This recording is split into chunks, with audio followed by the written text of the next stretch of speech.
चौठारी के दिन सुनली तोहरा जिंदगी से ले कीजिए प्रभुनंद, कीजिए प्रभुनंद, अंगिका रिकॉर्डिंग स्टूडियो रुपौली पूर्णिया बिहार। हाँ देखब सुधारत जब लागिला जियना में कारी के करे जे जान बाट दिहलु बैना में ससुरा में जाके हो जाइबू पराई चौठारी हाँ चौठारी के दिन सोनली हा तोहरा जिंदगी से ले लेब विदाई। चौठारी के दिन सोनली हा तोहरा जिंदगी से ले लेब विदाई।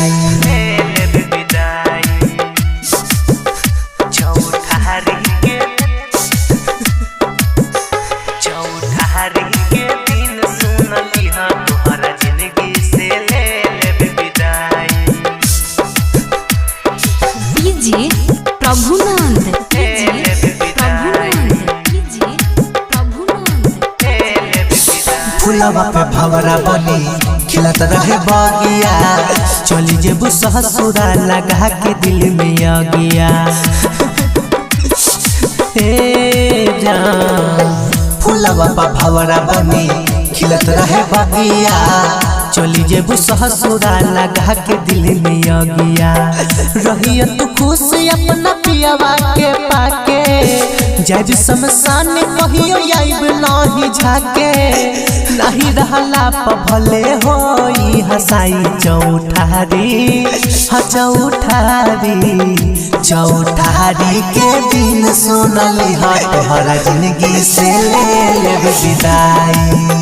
चौठारी के दिन सोनली हा तोहरा जिंदगी से ले लेब विदाई।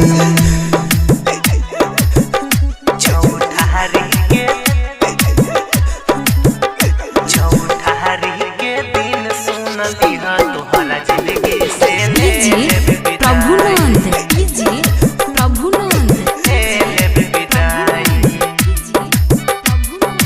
Angika recording studio Rupauli Purnia Bihar. कैलू कदर नहीं हमारा प्यार के साँचा में ढल जई हनावा का भतार के कैलू कदर नहीं हमारा प्यार के साँचा में ढल जई हनावा का भतार के मीठू के संग में चल जई हो रहेला रौशन रुपेश संग में अजबे खेला राइटर नीतीश के तू जईबू रोआई चौठारी हो चौठारी के दिन सोनली हा तोहरा जिंदगी से ले लेब विदाई। चौठारी के दिन सोनली हा तोहरा जिंदगी से ले लेब विदाई। Angika recording studio Rupauli Purnia Bihar.